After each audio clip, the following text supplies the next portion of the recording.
Berserk is a manga that needs no introduction. If you clicked on this video, I'd wager 5 Behela eggs and a set of Berserker armor that you've at least heard of it. Now sadly, as most of you might know, Berserk's creator Kentaro Miura is no longer with us, but his unfinished work is being carried out as intended by his best friend Koji Mori. Now what I didn't know is that the character Griffith was partly inspired by him. Emphasis on partly, like the good parts, like he's a leader and charismatic and whatnot. Anyways, the manga I'm referring to is Holy Land. If you know it's peak. If you don't, let me show you why. Let me introduce you to the manga from the mind of the man who partly inspired Griffith. Also, please subscribe if you at all like the video. It'd mean a lot. We start off our story with this guy, Yagi. Now, word around town is this guy's been making gains and taking names, but Misaki claims, wouldn't be a problem. And that's because Misaki used to box. And as they're talking, Yagi starts picking a fight. And Misaki's friend is like, really? Is boxing really like that? And Misaki then asks him, what would you do first if you got in a fight? And he's like, I guess I'd throw a punch. Same time, Yagi's situation's beginning to escalate. And Misaki's like, try it. He goes to throw a punch and boom, fist in his face. Misaki's like, most people pull their arms back like they're using a bow. Same time, Yagi's got this guy against the wall. And Misaki's explanation lines up with what's happening with Yagi. Yagi pulls his arm back and Misaki's then like, pull back your left and send out a right. And with that, it's over. That's a 1-2 punch, the basis of boxing. But Misaki's like, it's easier said than done. If you manage to do it, you're either lucky or a genius. Back in the bathroom, we find out this isn't the first time this guy's done this. Yagi then starts threatening him, but other guy's like, bruh, you're the one who messed with me. And as he's standing his ground, we hear about a rumor. A thug hunting boxer, I kid you not, took out 4 or 5 people in the last month, and apparently they're all beaten in 1 or 2 hits. And the newest addition to that club, Yagi, ends up running into the guys talking. Yagi's like, I let my guard down because I thought he was a loser, but he was practicing something. And with that, the group splits up to find the thug hunter. A thug hunter hunts. Misaki actually finds him, pulls him aside, and after one look, he's like, nah, it can't be him. But it was. And he's also the main character of this manga. And funny enough, he's inspired by Miura, the creator of Berserk, and is also the reason why this manga exists in general, because Miura actually convinced Mori to give manga making a try. Now where were we? Back at school, our MC's worried. Contrary to his name, he's scared. But he knows that if he stops fighting back, he'll turn into a target again. And if that happens, he'll lose his place in the world. But his train of thought gets cut off as he overhears rumors about the thug hunter. At first, he starts spiraling into a panic, but then they call him cool. And as they start gassing bro up, he starts feeling himself, like a lot. It's a new feeling for him. But his ride on Cloud 9 gets cut off short as he cuts off the entrance to the classroom. And we finally learn his name, Kamishiro Yu. And the girl who's trying to pass through, her name is Izawa Mai. Mai's friends then call her over because the Soba videos will be gone. I don't know why they're worried about that. Like, I post so consistently. But either way, thank you to them for watching, and thank you for watching. I know they're subscribed, but are you? Mai then tells him that he reminds her of her little brother. And they're like, nah, no way. He boxes, and Kami's a loser. Like, he was even bullied for being a weakling. Which I feel like would never actually happen in real life, but, this is a manga, so I digress. Mai's confused of why she even felt that way, even for a second. But my answer to her would be foreshadowing. But that's a little meta, so.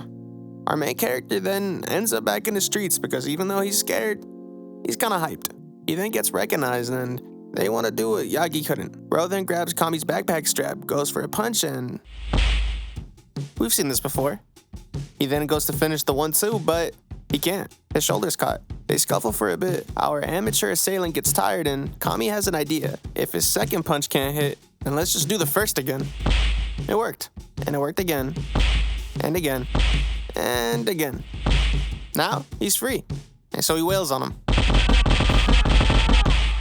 And with that, the fight's over. Now it's time to book it. But Kami's quite literally running for his life in fear. He's scared to death. But his cutscene gets interrupted by a hand on his shoulder. The hand belonging to Kanada Shinichi, a classmate of his.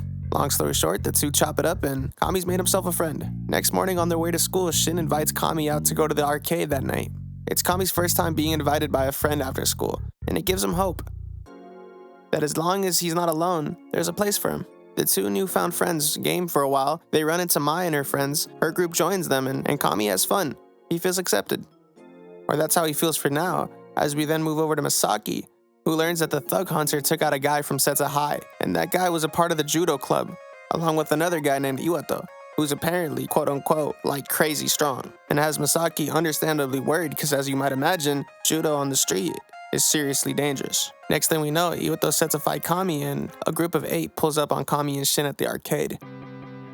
Shin is flabbergasted to learn that the thug hunter is Kami, and Kami's at a loss for words as he prepares himself for what he knows is to come. Next thing we know, we're outside in the parking lot. Kami's losing himself to fear, but he's awakened by a single thought. Shinichi has nothing to do with this, and Kami, showing the type of guy he is, tees up and tries getting him out of there. But Shin, as scared as he is, also can't abandon his friend. Unbeknownst to the pair, they've been spotted by one of Masaki's friends, and he lets Masaki know what's going on, and Masaki rushes over. Back at the parking lot, shivering like a wet dog, Kami steals his resolve and puts his fists up. The crowd breaks into laughter at the sight. I thought about cutting the music when they started clowning him, but I want to respect his resolve. Masaki makes it in time before any punches are thrown, but he's shocked at the sight before him. Iwato moves in for a grab, but Kami awkwardly stumbles away, revealing to Masaki that the thug hunter's actually an amateur. But out of the corner of his eye, he notices the guys that Kami beat up aren't laughing, and as he thinks to himself that there could be something more to Kami than what meets the eye, everyone's speechless. Kami then immediately loses any aura he got after that by apologizing. Oh my God, bro. Oh, hell no, man. What the fuck, man? Get your ass on, boy. Big Iwa's not having it. He closes the distance and Kami getting parried like it's Evo, and I appreciate the little aura that's surrounding Iwa. Love to see some big boy representation. The two go back and forth, some swipes, a little punch, but nothing substantial. The two are still in neutral. That is, until Kami gets caught. Next thing we know,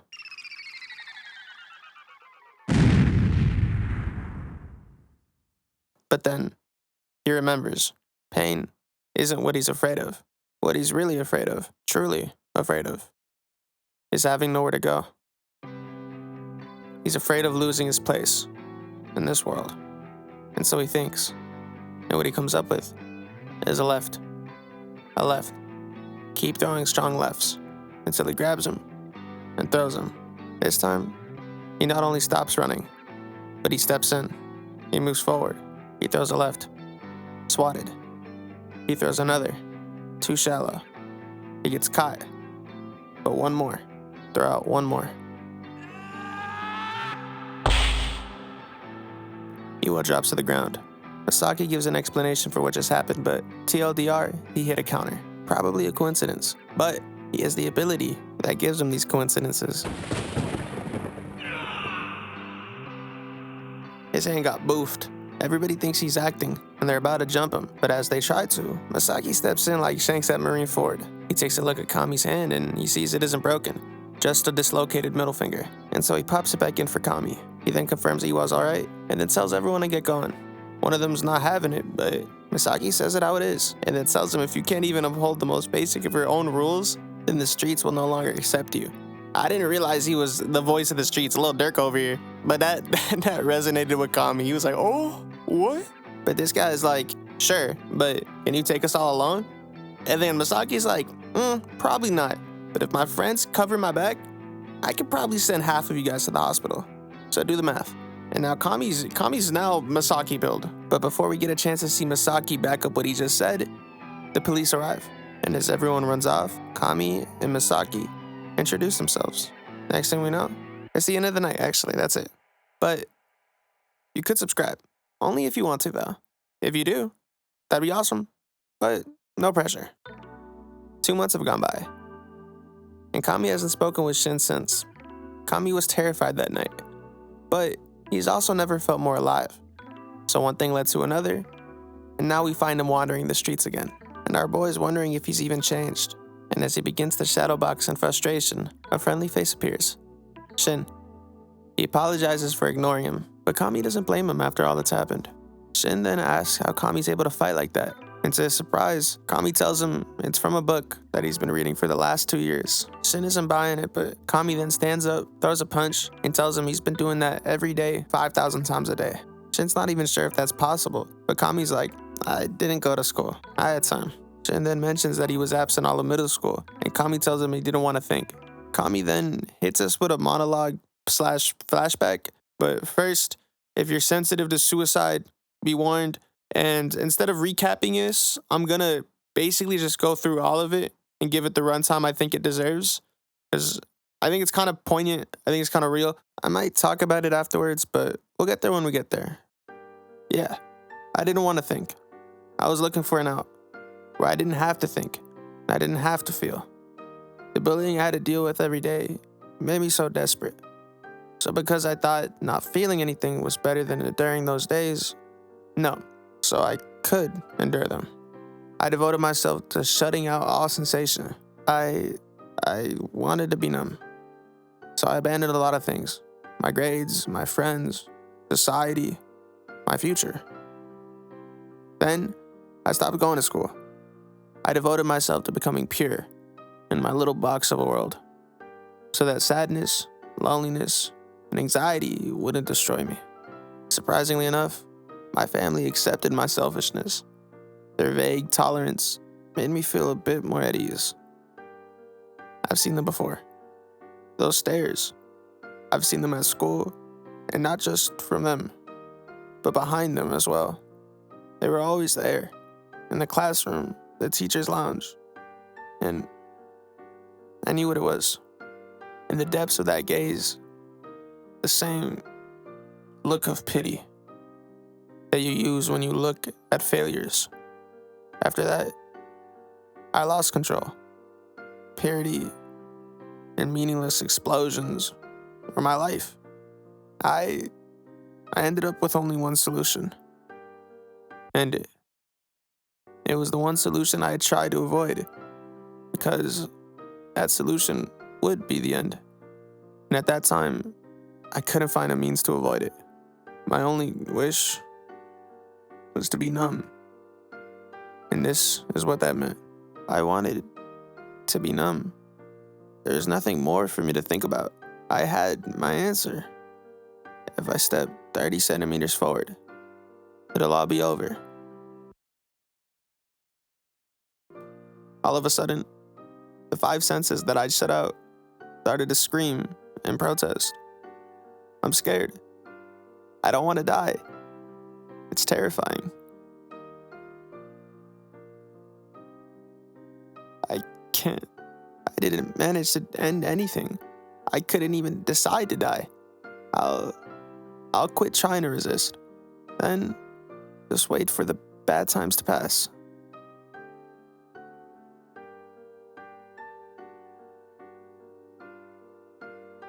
I'd only ever been punched.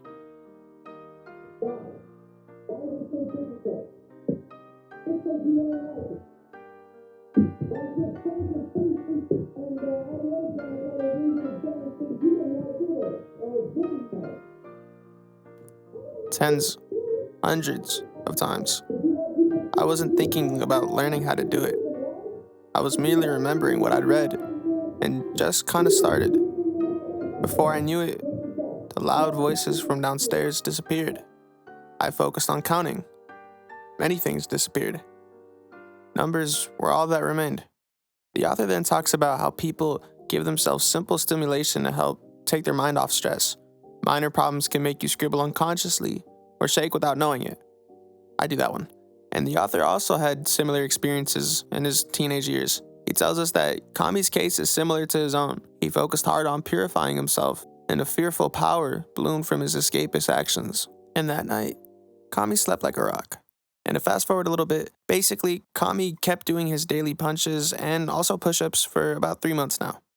Kami's at the library reading a book about boxing and then runs into his old bullies. As you might imagine, they bully him. But as you might not imagine, they actually figure out that he almost killed himself and then make fun of him for it. They start hitting him, and he's like, they know about my shame, and laugh about whether I live or die. My life, death, and my... After that, they beat the hell out of me. That was the first time in my life I'd ever hit someone. It was a strange feeling, hard and soft. A strange expression. What would have happened if I'd kept punching? If I'd thrown that straight? My whole body hurt, but I threw punches. A certain sensation made my body move. I might be able to change. If that was possible, then now was the only time. That's what I felt. Now, I covered all of this because when reading it, it struck a chord with me. And I think on some level, the sentiment of this flashback would resonate with anyone. But I also want to add something to it. While reading, a thought crossed my mind. It's a thought I've had before. I think of it often, and it's only 3 words. Strongest dream wins. This actually comes from Dave Chappelle, so I'll let him explain. In your life, in any given moment, the strongest dream in that moment wins that moment.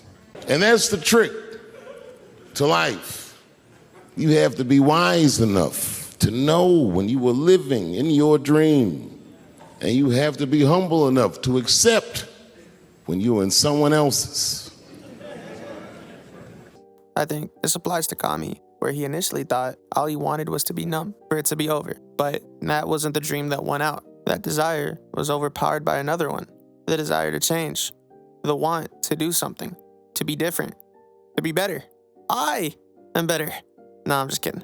But what he really wanted wasn't for it all to stop or to let the bad times pass, but to go forward on his own 2 legs, and in this case, with his own 2 fists, straight into the bad, to become better than his worst moments.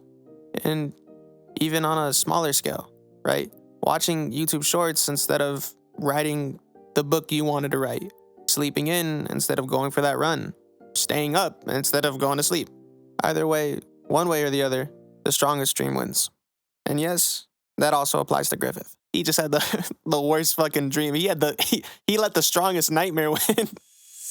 And in all honesty, I was thinking of covering about a volume and a half more because I wasn't sure of where I wanted to end, but this feels like a nice spot to wrap up.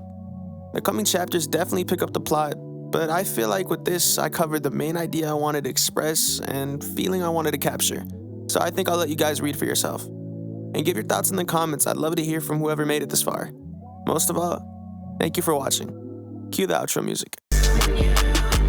Is that what you want? What you really want? Got off a small talk, cast that. How was something long? Dropped the bottom light, wasn't ever playing. If you don't, please running out. Brothers on the quest, but on their own. I'm not running out. Anyhow, my cardio too slow. The halos when it's high, try this when it's low. Hella high.